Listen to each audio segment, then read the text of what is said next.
Hi, I'm Ann Garcia. As the college financial lady and author of How to Pay for College, I've helped thousands of families save millions of dollars on college. Today, I'm going to walk you through the process of filing the FAFSA. I have a few short videos on this that are sequential. This is video number 2. So if you haven't watched video number 1, which tells you the things you need to do to get ready for this, you'll want to watch that first and then come back to this one. So in video 1, you got your documents together and you set up your FSA IDs. So today it's time to actually go and file the FAFSA. Now, both the student and the parent will complete the student's FAFSA, but the student is the place where you want to start. So here I am, I'm a student and I want to access the FAFSA. So I'm going to log in using my FSA ID.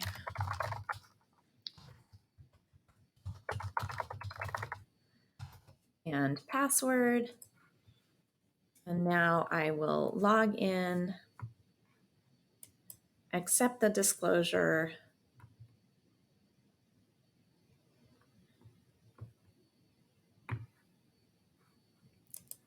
and I will start my FAFSA.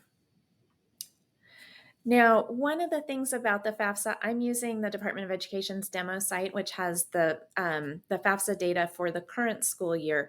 There are a few things that are going to be slightly different because this is the 2022-23 FAFSA. You will be completing the 2023-2024 FAFSA when you file it out. I will point out the differences as we go through here.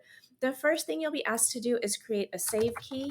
So go ahead and do that. Your save key lets you exit the program and save your information and continue at another point.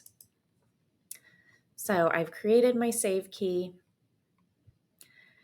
And of course, the FAFSA has all kinds of help. So you can always click on any of the virtual help on the sidebar here, or expand any of these if you have questions about them. I'm just going to hit continue so that we can get started. One of the things to know about the FAFSA is it collects student information and parent information. Now you can see on these tabs across the top, those will show you where you are in the process and what you've already done.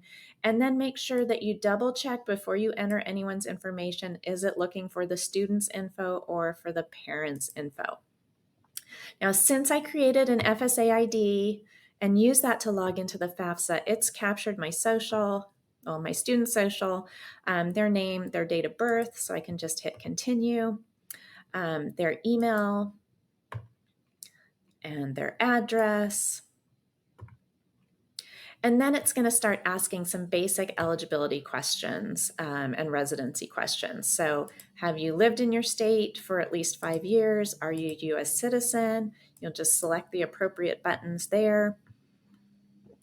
What's your high school status? Is it high school diploma or something else?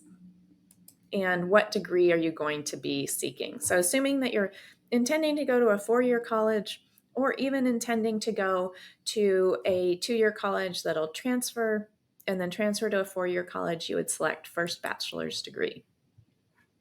That'll automatically tell you don't already have one.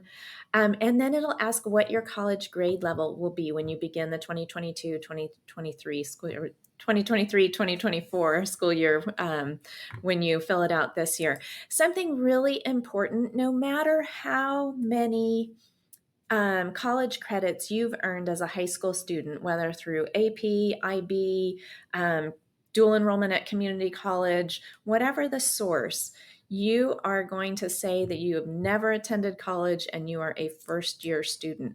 First-year students, incoming freshmen, get the best scholarship and financial aid packages, so make sure that you say that you are never attended college, first-year student.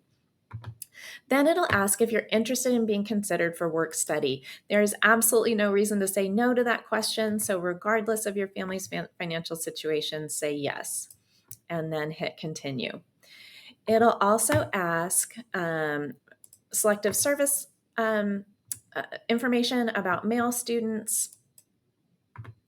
You can input your driver's license if you are a driver. And then it will ask you some questions just about whether you are in the whether you were in the foster care system, what level of educational attainment your parents had.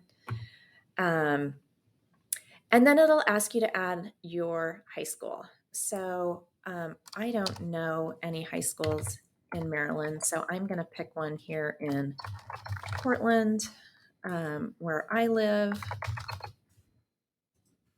Search button. And there's my high school. So I'm going to select that and hit continue.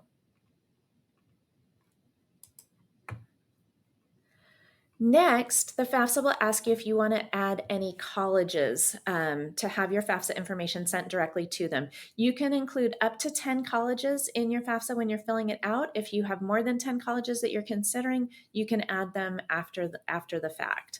All you do is just go through and search for the college that you want to add. I encourage you to add every college you're considering, even though chances are when you file the FAFSA, you might not know what specific schools you're going to apply to. It is free to send your FAFSA to colleges, so you definitely want to add as many as you think you might, add any and all colleges that you think you might apply to. So I'm going to add Oregon State, hit the continue button, select my housing plan. I'm going to live on campus. And then you would just click the add more schools button to continue adding schools up to 10. So the next section is demographics. That's going to be my next video. So do like and subscribe to my channel so that you will get the rest of the videos on completing the FAFSA. I'm Ann Garcia, the College Financial Lady. Thanks for watching.